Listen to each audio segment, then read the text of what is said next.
Daily, weekly और monthly राशिफल के साथ साथ ज्योतिष, वास्तु, मंत्र आदि से जुड़ी वीडियोस रेगुलरली पाने के लिए चैनल को अभी सब्सक्राइब कीजिए और बेल नोटिफिकेशन पे भी क्लिक कीजिए ताकि नई वीडियो की नोटिफिकेशन आपको समय पर मिल जाए।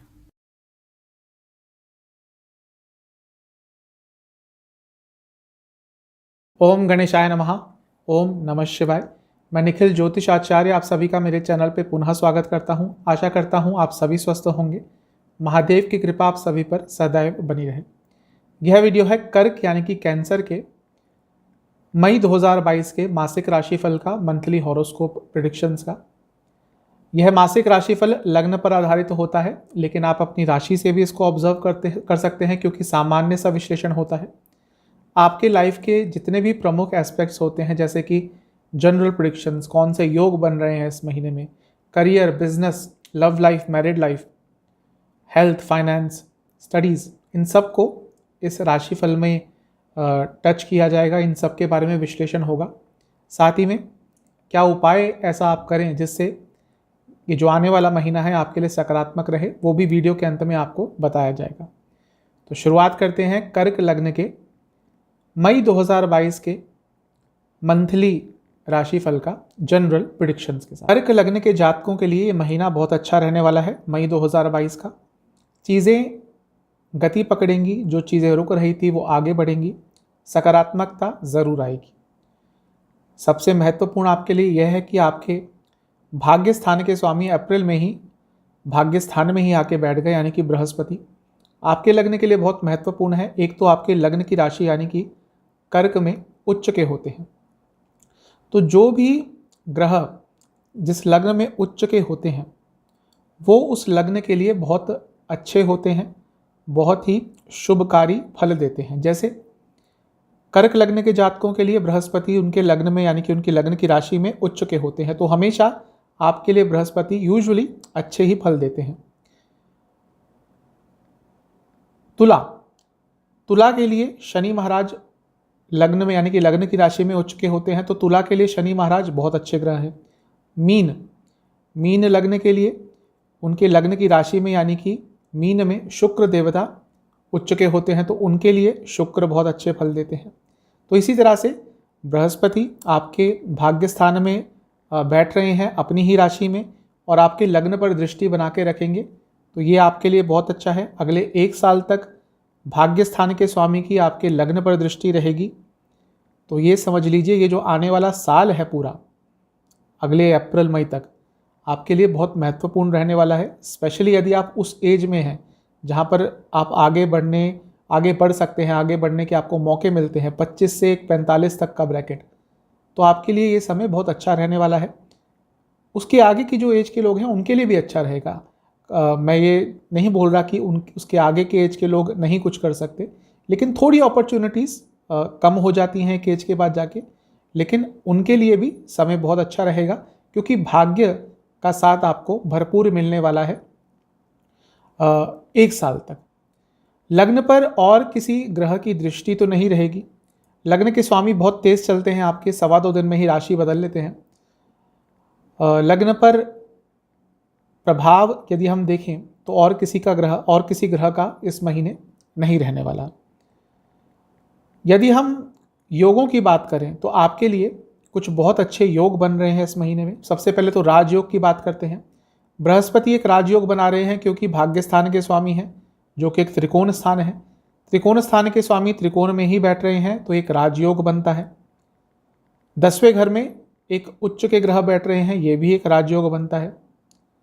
और राहु केतु जब केंद्र में अकेले होते हैं तो भी राजयोग देते हैं। केतु आपके लिए 4थे घर में अकेले रहेंगे तो वो भी एक राजयोग देने वाली स्थिति रहेगी। शनि महाराज विपरीत राजयोग बना रहे हैं, जिसको कहते हैं सरल विपरीत राजयोग, तो ये आपके लिए बहुत अच्छा रहेगा। कई चीज़ें जो पूरी नहीं हो रही थी उन सब चीज़ों में एक पूर्णता का आपको आनंद प्राप्त होगा। केदार नाभस योग बनेगा।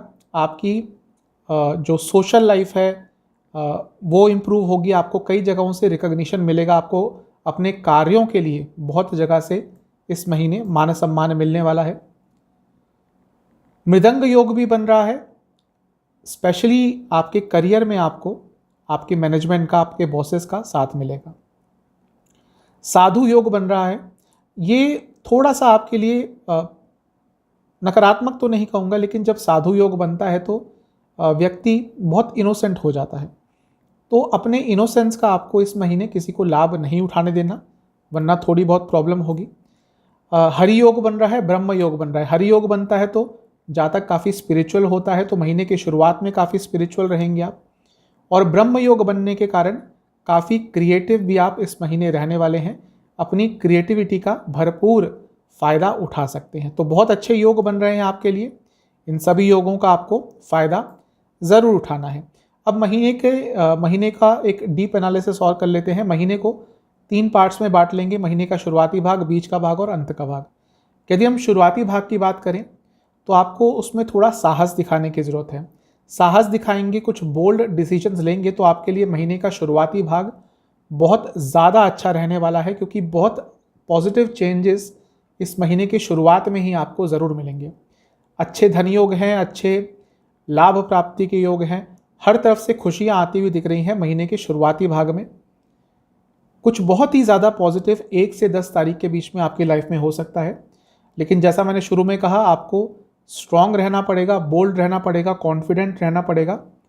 और कुछ यदि बदलाव आते हैं तो उनको टैकल करना पड़ेगा। ये नहीं कि कल कर लेंगे, परसों कर लेंगे। यदि लगता है कि हाँ कुछ डिसीजन लेना है तो उसको डिले नहीं करना। जो महीने का बीच का भाग है, आपको अपने व्यक्तित्व में बहुत चेंजेस लाने पड़ेंगे, अपने दिनचर्या में, अपने टाइम टेबल में चेंजेस लाने पड़ेंगे, तभी महीने के बीच के समय का आप लाभ उठा पाएंगे। किसी चीज़ में आप एफर्ट्स डाल रहे थे, किसी चीज़ में मेहनत कर रहे थे, उसके अच्छे रिजल्ट्स आपको महीने के बीच के भाग में देखने को मिल सकते हैं। कुछ यदि प्रॉब्लम्स चल रही थी लाइफ में, उसका अंत हो सकता है और लाइफ गति पकड़ेगी, लाइफ आगे की तरफ बढ़ेगी आपकी महीने के बीच के भाग में। महीने का अंतिम भाग देखें तो आपसे मैं यही कहूँगा कि ज़्यादा लोगों को कंट्रोल करने की कोशिश मत कीजिएगा, और ना ही अपने आप को ज़्यादा कंट्रोल करने की कोशिश करनी है। जो चीज़ें समय के साथ होनी है उनको समय पर ही छोड़ दें, जल्दबाजी की कोशिश मत कीजिएगा, वरना प्रॉब्लम होगी। और जैसा मैंने कहा, महीने के बीच में आपको अपनी मेहनत का अच्छा फल मिलेगा। वही चीज़ आपको महीने के अंतिम भाग में भी ज़रूर देखने को मिलेगा। जिस भी चीज़ में पिछले 3-4 महीनों से मेहनत कर रहे हैं, अब वो उसका स्पेक्ट्रम बहुत बड़ा होता है। आप कुछ कार्य कर रहे थे, आपने कहीं इन्वेस्ट किया हुआ था, कुछ भी आप जिसमें मेहनत कर रहे थे, उसके आपको अच्छे रिजल्ट महीने के बीच में और महीने के अंतिम भाग में देखने को मिलेगा। महीने के अंतिम भाग का जो एंडिंग पार्ट होगा 25 से 30, ये आपके लिए बहुत ही 25 से 31, ये आपके लिए बहुत ही महत्वपूर्ण समय रहेगा, क्योंकि इसमें बहुत ही कुछ अच्छा आपके लाइफ में होने वाला है। कुछ ऐसा होगा जो आपको और आपके फैमिली को, आपके आसपास के लोगों को बहुत उत्साहित कर देगा, बहुत खुश कर देगा। कुछ बहुत ही अच्छा आप अचीव कर पाएंगे महीने के अंतिम भाग में। तो जनरल प्रेडिक्शंस की बात करें तो ये महीना आपके लिए अच्छा लग रहा है। अब चलते हैं करियर की तरफ। जो लोग जॉब करते हैं उनके लिए महीना थोड़ा मिला जुला सा दिख रहा है। 10वें घर को बहुत महत्व दिया जाता है जॉब के लिए, करियर के लिए। यदि हम देखें, 10वें घर के स्वामी मंगल बनते हैं और वो अष्टम में बैठे हैं और शनि देव के साथ बैठे हैं। अष्टम में गए हैं तो थोड़ी अनस्टेबिलिटी, थोड़ी अनिश्चितता रहेगी इस महीने करियर में, स्पेशली जब तक मंगल राशि परिवर्तन करके आपके 9वें स्थान में नहीं आ जाते, जो कि होगा 17 तारीख को। तो तब तक थोड़ी अनिश्चितता रहेगी करियर में, क्योंकि वहाँ पे शनिदेव के साथ बैठे हैं। तो ये चीज़ों को थोड़ा सा और मुश्किल आपके लिए कर देगा। शनिदेव विपरीत राजयोग बना रहे हैं और 10वें घर को देखेंगे, तो हर चीज़ को टैकल करने की शक्ति, विल पावर, चीज़ों को हैंडल करने की शक्ति तो आपके अंदर रहेगी, लेकिन थोड़ी अनिश्चितता ज़रूर आएगी आपके करियर में महीने की शुरुआत में। 10वें घर को देखें तो यहाँ पे सूर्य देव होंगे उच्च के, और यहाँ पे राहु भी होंगे।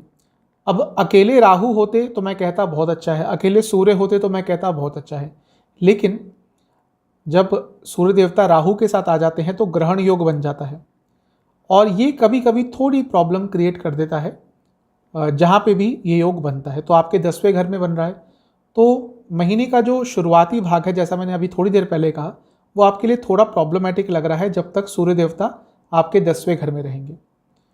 जैसा मैंने कहा, अगर अकेले होते तो बहुत अच्छा होता, क्योंकि दिग्बली हैं, उच्च के हैं, लेकिन ग्रहण योग बन गया। अब इसमें क्या हो सकता है, कुछ प्रॉब्लम्स क्रिएट हो सकती हैं कार्य क्षेत्र में, कुछ वाद विवाद हो सकते हैं, मैनेजमेंट से प्रॉब्लम हो सकती है, जानबूझकर आपको कोई बदनाम करने की कोशिश कर सकता है। तो ये सारी चीज़ें थोड़ी आपको तंग करेंगी इस महीने के स्पेशली शुरुआती भाग में। उसके बाद चीज़ें बहुत हद तक बेटर होती रहेंगी। यदि नई जॉब ढूंढ रहे थे तो उसके लिए भी महीने का जो शुरुआती भाग है 1 से 10 तारीख, वो आपके लिए अच्छा रहेगा।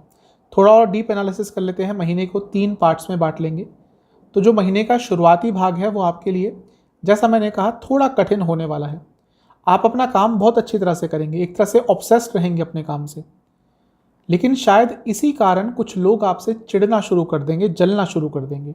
क्योंकि मुझे ऐसा लग रहा है कि आप जहाँ पे भी काम करते हैं शायद अपने बॉसेस के, अपने सीनियर्स के, अपने मैनेजमेंट के गुड बुक्स में आ रहे हैं पिछले कुछ समय से। यही चीज़ आपके कलीग्स को अच्छी नहीं लग रही और वो इसी चीज़ को कंट्रोल करने के लिए, आपके ग्रोथ को कंट्रोल करने के लिए कुछ आपके लिए नकारात्मक कर सकते हैं। ऑफिस पॉलिटिक्स का बहुत बुरी तरह से शिकार बन सकते हैं।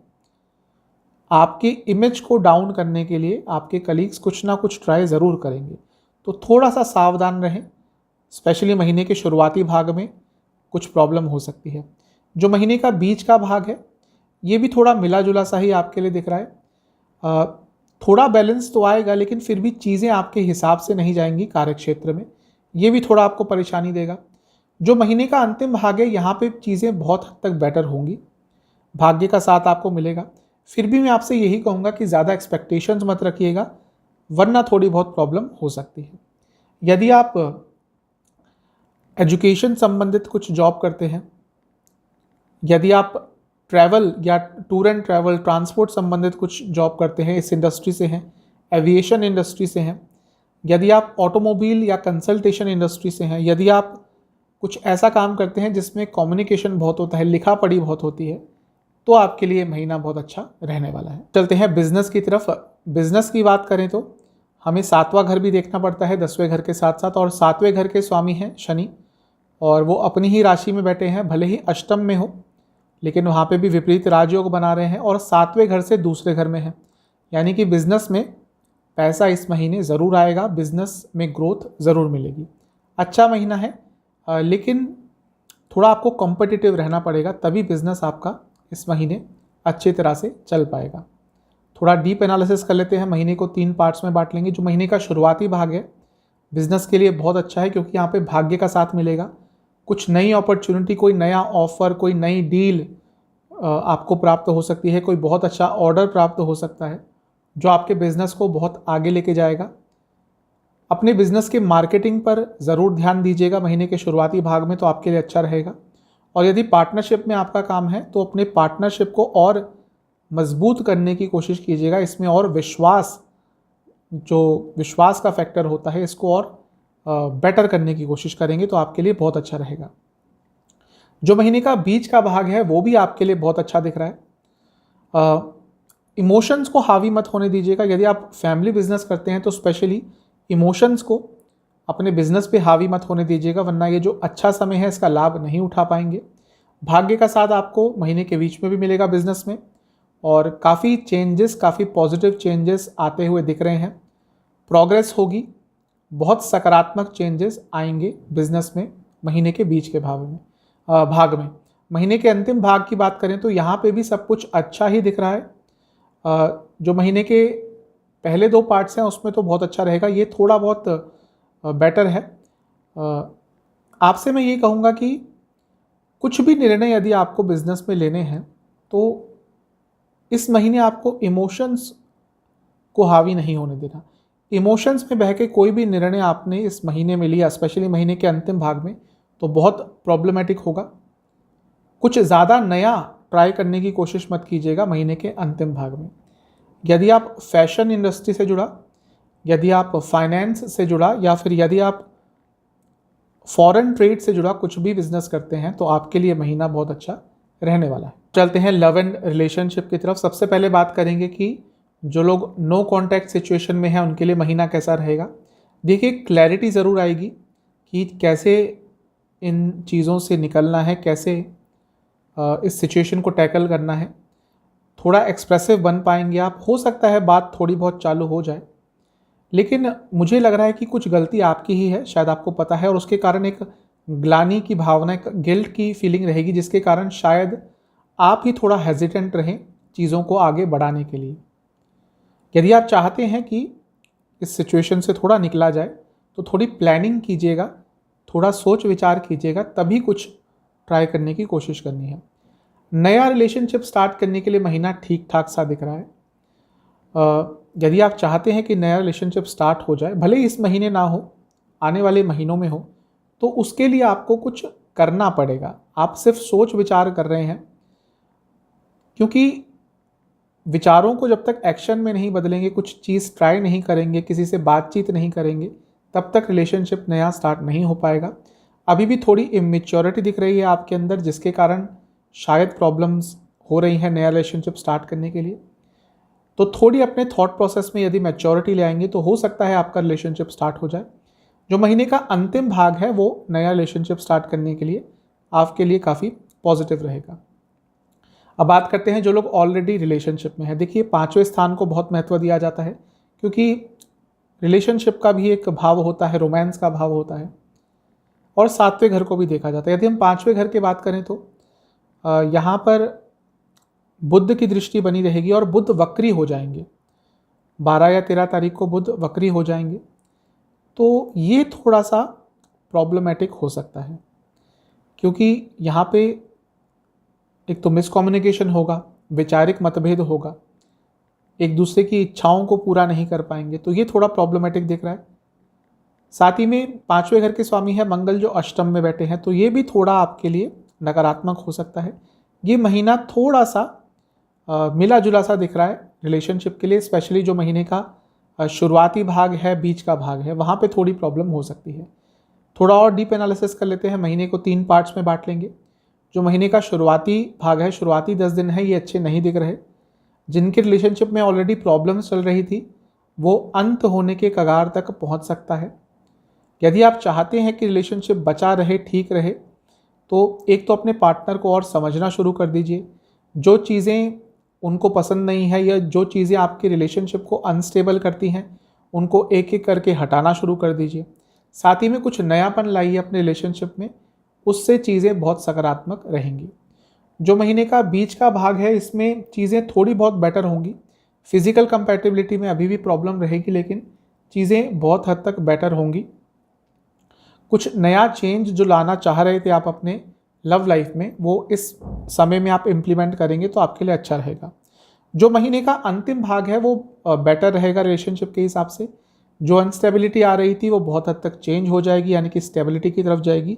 लेकिन ईगो, अहम मत रखिएगा अपने अंदर जब अपने पार्टनर से बात कर रहे हैं, वरना बनती बनती बात बिगड़ जाएगी। यात्रा के योग यदि बनते हैं, ऐसा दिख रहा है कि आपको अपने पार्टनर के साथ एक छोटी मोटी यात्रा पर जाने का संयोग बन सकता है। यदि ऐसा होता है तो ज़रूर जाइएगा अपने पार्टनर के साथ, एक अच्छा टाइम स्पेंड करेंगे तो रिलेशनशिप में और स्टेबिलिटी आ जाएगी। अब चलते हैं मैरिड लाइफ की तरफ। मैरिड लाइफ मिली जुली सी दिख रही है, क्योंकि 7वें घर के स्वामी हैं शनिदेव, और वो 8वें में बैठेंगे, और वहाँ पे मंगल भी होंगे, तो मंगल दोष तो ये बन ही रहा है, क्योंकि मंगल अष्टम में है। तो थोड़ा बहुत प्रॉब्लमेटिक समय रहेगा मैरिड लाइफ के लिए। लड़ाइयाँ हो सकती हैं, झगड़े हो सकते हैं, कम्युनिकेशन गैप तो आएगा ही। तो बहुत पॉजिटिव महीना तो नहीं कहूँगा मैं मैरिड लाइफ के लिए, थोड़ा सा धैर्य दिखाने की ज़रूरत है। थोड़ा और डीप एनालिसिस करते हैं, महीने को 3 पार्ट्स में बांट लेंगे। महीने का जो शुरुआती भाग है थोड़ा नकारात्मक दिख रहा है। मुझे ये लग रहा है कि बातें क्लियर नहीं हो पा रही, और इसका इफेक्ट थोड़े दिनों पहले से ही दिख जाएगा। और वो जो बातें क्लियर नहीं हो पा रही आप दोनों के बीच में, उसके कारण थोड़ी बहुत प्रॉब्लम बढ़ेगी। साथ ही में एक चीज़ कहूँगा, अपने दोनों के इर्द गिर्द एक बाउंड्री बनाना शुरू करिए। मतलब कि दूसरों की इन्वॉल्वमेंट का आपको थोड़ा चेक रखना पड़ेगा। ऐसा लग रहा है कि दूसरे लोगों की इन्वॉल्वमेंट आपकी मैरिड लाइफ में बहुत है। वो भले ही आपके साइड के लोग हों, आपके पति के या पत्नी के साइड के लोग हों, आपके दोस्त हो सकते हैं, आपके म्यूचुअल फ्रेंड्स हो सकते हैं। ऐसा लग रहा है कि हर चीज़ में या ज़्यादातर चीज़ों में बाहरी लोगों का बहुत इन्वॉल्वमेंट होता है। मैं ये नहीं कह रहा कि एंटी सोशल बन जाइए, अनसोशल बन जाइए, लेकिन जो एक शादी का बंधन होता है इसमें जो सबसे दो महत्वपूर्ण किरदार होते हैं वो पति और पत्नी ही होते हैं। तो बाकी लोगों को ज़्यादा अपने वैवाहिक जीवन में स्थान ना दें, स्पेशली इस महीने में, वरना आपके लिए थोड़ा नकारात्मक ज़्यादा हो सकता है। थोड़ा सा नेगेटिव महीना है मैरिड लाइफ के लिए। जो महीने का बीच का भाग होगा यहाँ पर चीज़ें बहुत हद तक बेटर होंगी। फिजिकल कंपैटिबिलिटी तो अच्छी रहेगी, एक आकर्षण बना रहेगा, लेकिन मेंटल कंपैटिबिलिटी में थोड़ी बहुत प्रॉब्लम आ सकती है। साथ ही में आपसे ये कहूँगा कि अपने आप को भी प्यार कीजिएगा। ज़रूरी नहीं कि सारा ध्यान, सारा फोकस अपने लाइफ पार्टनर की खुशियों पे ही रखें, थोड़ा अपने लिए भी कुछ स्पेशल करेंगे तो आपके लिए अच्छा रहेगा। उससे भी मैरिड लाइफ में और स्टेबिलिटी आएगी। जो महीने का अंतिम भाग है यहाँ पे चीज़ें बहुत हद तक बेटर हो जाएंगी। अपने लाइफ पार्टनर को कुछ गिफ्ट दीजिएगा, उनके लिए उनको कॉम्प्लीमेंट्स दीजिएगा, उनको अप्रिशिएट कीजिएगा, उनके लिए अच्छे शब्दों का चयन कीजिएगा। आप देखेंगे कि कुछ अच्छा उनको सिर्फ कह ही देंगे, उनके लिए कुछ अच्छे शब्दों का सिर्फ प्रयोग ही कर देंगे, तो भी मैरिड लाइफ में बहुत स्टेबिलिटी आ जाएगी। चीज़ें बहुत हद तक बेटर हो जाएंगी महीने के अंतिम भाग में। फिजिकल कंपैटिबिलिटी हो या मेंटल कंपैटिबिलिटी, इमोशनल कंपैटिबिलिटी, दोनों ही बहुत अच्छी रहेंगी महीने के अंतिम भाग में। चलते हैं फाइनेंसेस और एक्सपेंसेस की तरफ। धन भाव और लाभ स्थान को देखा जाता है बेसिकली इसके लिए। आपका धन भाव है, उसके स्वामी हैं सूर्य देवता, वो उच्च के रहेंगे, और क्योंकि कार्य क्षेत्र में है तो पैसा तो इस महीने आएगा, कार्य क्षेत्र से पैसा आएगा। राहु के साथ हैं, ये पैसे के लिए अच्छा है, अचानक से पैसे के नए सोर्सेस खुल सकते हैं। और कार्य क्षेत्र में भी जॉब जो करते हैं वहाँ पे सैलरी में भी थोड़ा इंक्रीमेंट आ सकता है, कुछ इंसेंटिव ज़्यादा मिल सकते हैं, तो पैसे के हिसाब से ये चीज़ अच्छी दिख रही है। लाभ स्थान को देखें तो वहाँ पर बुध बैठे रहेंगे। अब यहाँ पर थोड़ी प्रॉब्लम हो सकती है क्योंकि वो वक्री हो जाएंगे और 12वें घर के भी स्वामी हैं, तो जितना लाभ आप एक्सपेक्ट कर रहे थे, आपको ये लग रहा था कि हाँ वहाँ से पैसा आ जाएगा, यहाँ से पैसा आ जाएगा, उसमें थोड़ी गिरावट आएगी। मतलब कि आप लोग को लग रहा था कि वही 100 रुपये आ जाएंगे, तो शायद वहाँ पे वो 70 ही रह जाए। पैसा ज़रूर आएगा। साथ ही में लाभ स्थान के स्वामी उच्च के रहेंगे और भाग्य स्थान में रहेंगे, तो इस महीने भले ही बहुत सारा पैसा ना आए, लेकिन इस महीने लाभ कमाने के अवसर बहुत आएंगे। अपने इनकम के सोर्सेज को बढ़ाने की अपॉर्चुनिटीज़ आपको बहुत मिलने वाली है। देखते हैं पैसा कहाँ कहाँ से आ सकता है। राइटिंग पब्लिशिंग का काम करते हैं, पैसा आएगा। Share market, mutual fund, SIPs आदि, इन सब में पैसा इन्वेस्ट करते हैं, या क्रिप्टो, आजकल क्रिप्टो बहुत चल रहा है, इसमें पैसा इन्वेस्ट करते हैं, तो इस महीने आपको ज़रूर लाभ होगा। यदि आप ह्यूमन रिसोर्स से जुड़ा कुछ भी काम करते हैं तो लाभ होगा। यदि आपका कुछ भी काम, कोई भी जॉब गवर्नमेंट से संबंधित है, गवर्नमेंट जॉब करते हैं, PSU में काम करते हैं, इन सब चीज़ों में काम करते हैं, तो आपके लिए महीना अच्छा रहेगा। साथ ही में कंप्यूटर बेस्ड कोई काम है आपका, साइंस टेक्नोलॉजी बेस्ड कोई काम है, तो भी ये महीना आपके लिए बहुत अच्छा रहेगा पैसों के हिसाब से। अब देखते हैं पैसा खर्च कहाँ कहाँ होगा। आपकी हेल्थ पर खर्चा होगा, हेल्थ की इम्प्रूवमेंट पे खर्चा होगा, लाइफस्टाइल के इम्प्रूवमेंट पे खर्चा होगा, गाड़ी पर खर्चा होगा, गाड़ी के रखरखाव पर काफ़ी खर्चा होगा, घर के रखरखाव पर काफ़ी खर्चा होगा, यात्राएं इस महीने आपकी बढ़ेंगी, उस पर खर्चा होगा। और साथ ही में अपने घर के बड़े सदस्यों के लिए, स्पेशली अपनी माता जी के लिए, शायद आप इस महीने कुछ एक्स्ट्रा खर्चा करें, जो कि अच्छा ही है, इसमें कुछ नकारात्मक नहीं है। तो पैसे के हिसाब से ठीक ठाक दिख रहा है ये महीना। चलते हैं स्टडीज़ की तरफ, स्टूडेंट्स की तरफ। ये महीना स्टूडेंट्स के लिए ओवरऑल तो अच्छा ही रहेगा, क्योंकि 5वें घर को देखेंगे तो वहाँ पर बृहस्पति की दृष्टि रहेगी, तो ये अच्छा रहेगा आपके लिए। जब भी बृहस्पति 5वें घर पर दृष्टि डालते हैं तो स्टडीज़ के लिए अच्छा समय होता ही है, तो ओवरऑल तो अच्छा समय रहेगा। 5वें घर के स्वामी अष्टम में रहेंगे 17 तारीख तक, तो यहाँ पे थोड़ी अनिश्चितता आ सकती है, लेकिन हैंडल कर लेंगे आप, क्योंकि बृहस्पति बहुत स्ट्रांग है। बृहस्पति की दृष्टि क्योंकि लग्न पे भी रहेगी, तो चीज़ों को हैंडल कर पाएंगे। देखते हैं कि ओवरऑल कैसा रहेगा ये महीना स्टडीज़ के हिसाब से। अच्छा महीना दिख रहा है, मेहनत का महीना है, प्लानिंग का महीना है, और आपको थोड़ा उत्साह दिखाना पड़ेगा। ऐसा दिख रहा है कि उत्साह की कमी हो गई है स्टडी लाइफ में। यदि उत्साह को वापस ले आएंगे, एक एक्साइटमेंट लेवल एक वापस आ जाएगा आपकी स्टडीज़ में, तो ये महीना आपके लिए बहुत अच्छा रहेगा। इंस्पिरेशन ढूंढिएगा, मोटिवेशन ढूंढिएगा। इंस्पिरेशन आपके यदि स्टडी लाइफ में आ जाती है इस महीने तो आपके लिए बहुत अच्छा रहेगा। बात करते हैं जिनके एग्ज़ाम्स हैं उनके लिए महीना कैसा रहेगा। यदि आपका 1 से 10 तारीख के बीच में कोई एग्ज़ाम पड़ता है तो बहुत पॉजिटिव समय तो नहीं है, थोड़ी प्रॉब्लम हो सकती है, थोड़ी चीज़ें आपके विरुद्ध जा सकती हैं। जो महीने का बीच का भाग है इसमें यदि आपका कोई एग्ज़ाम पड़ता है तो वो अच्छा जाएगा, स्टेबल रहेंगे आप, अच्छा परफॉर्म कर पाएंगे। लेकिन एक बात ध्यान रखिएगा, यदि आपका कोई एग्ज़ाम है जिसमें आपको काफ़ी ट्रैवल करना है तो पहले ही निकल जाइएगा, वरना चीज़ें थोड़ी अनप्लैन्ड हो सकती हैं। तो थोड़ा समय का आप उसमें गैप लेके चलिएगा कि हाँ, यदि आपको दूर जाके एग्ज़ाम देना है तो आपको प्री प्लान सारी चीज़ें करनी पड़ेंगी। जो महीने का अंतिम भाग है ये भी एग्ज़ाम्स के लिए अच्छा है, लेकिन इसमें थोड़ा आपके नेचर में जल्दबाजी रह सकती है। जब एग्ज़ाम देंगे, उसकी तैयारी करेंगे तो जल्दबाजी रहेगी, उसके कारण थोड़ी प्रॉब्लम हो सकती है, तो इस चीज़ का आपने ध्यान रखना है। उन स्टूडेंट्स की बात करते हैं जो हायर स्टडीज़ करते हैं। हायर स्टडीज़ के लिए 5वें घर के साथ साथ नवा घर भी देखा जाता है। यहाँ पर खुद बृहस्पति आके बैठ गए हैं, तो हायर स्टडीज़ जो करते हैं उनके लिए तो ये महीना बहुत अच्छा है। चीज़ें आगे की तरफ बढ़ेंगी, भाग्य का साथ मिलेगा आपको, एक प्रॉस्पेरिटी का भाव रहेगा, अचीवमेंट्स का भाव रहेगा, बहुत कुछ आपके लिए फेवरेबल हो सकता है इस महीने में। आपकी क्रिएटिव एनर्जी बहुत अच्छी रहेगी, कई लोगों का साथ मिलेगा आपको, और आपकी जो बुद्धिमत्ता है वो भी अपनी चरम सीमा पे पहुंच जाएगी। तो ये महीना जो हायर स्टडीज़ करते हैं उनके लिए बहुत ही ज़्यादा अच्छा है। यदि आपकी मैनेजमेंट बेस्ड कुछ स्टडीज़ है, यदि फाइनेंस बेस्ड कुछ स्टडीज़ है, या फिर यदि आपकी सेमी टेक्निकल बेस्ड कुछ स्टडीज़ है तो आपके लिए ये महीना बहुत ज़्यादा अच्छा रहने वाला है। जो स्टूडेंट्स देश से बाहर जाने का ट्राई कर रहे थे, ये महीना बहुत महत्वपूर्ण है आपके लिए। जो भी एफर्ट्स हैं उसमें अपना पूरा का पूरा जोर लगा दीजिएगा, क्योंकि हो सकता है इस महीने आपको कुछ बहुत अच्छा उस संदर्भ में सुनने को मिले या कोई नई अपॉर्चुनिटी आपको प्राप्त हो जाए।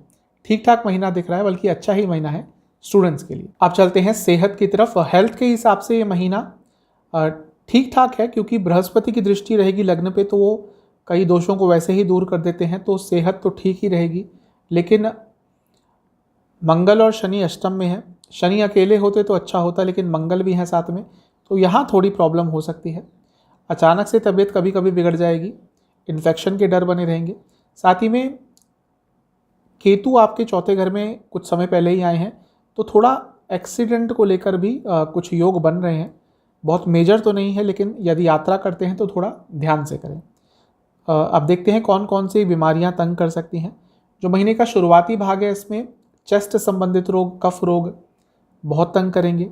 यदि आपका वेट रिसेंटली इंक्रीज हुआ है तो एक बार अपने फुल बॉडी चेकअप करा लीजिएगा। हो सकता है कोई ऐसी प्रॉब्लम हो गई हो जिसके बारे में आपको पता नहीं है, हो सकता है उसका डायग्नोसिस हो जाए। तो महीने के शुरुआत में अपना फुल बॉडी चेकअप ज़रूर कराइएगा। जिनको डायबिटीज़ है, महीने का शुरुआती भाग थोड़ा उनके लिए प्रॉब्लमेटिक रह सकता है। जो महीने का बीच का भाग है, यहाँ पर हृदय संबंधित प्रॉब्लम, पेट संबंधित प्रॉब्लम, एसिडिटी की प्रॉब्लम और सांसों से संबंधित प्रॉब्लम तंग करेगी। जो महीने का अंतिम भाग है इसमें फिर से सांसों से संबंधित प्रॉब्लम, यदि आपको एस्थमा है तो बहुत ध्यान दें, और लोअर बैक से संबंधित प्रॉब्लम, सियाटिका की प्रॉब्लम और एंग्जाइटी की प्रॉब्लम काफ़ी तंग कर सकती है।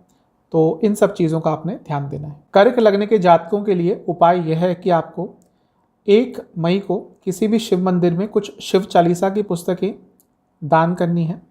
साथ ही में शिव मंदिर में ही गुड़ और चीनी का दान करना है। शिवलिंग का पंचामृत से अभिषेक करना है 1 तारीख को, और अपने घर में वापस आकर आपको शिव सहस्त्रनाम एक बार सुनना है और उस पर मेडिटेट करना है। यही आपके लिए उपाय रहेगा। चैनल पे नए हैं सब्सक्राइब कीजिए, वीडियो को लाइक कीजिए। मिलता हूँ अगली वीडियो में, तब तक के लिए ओम नमः।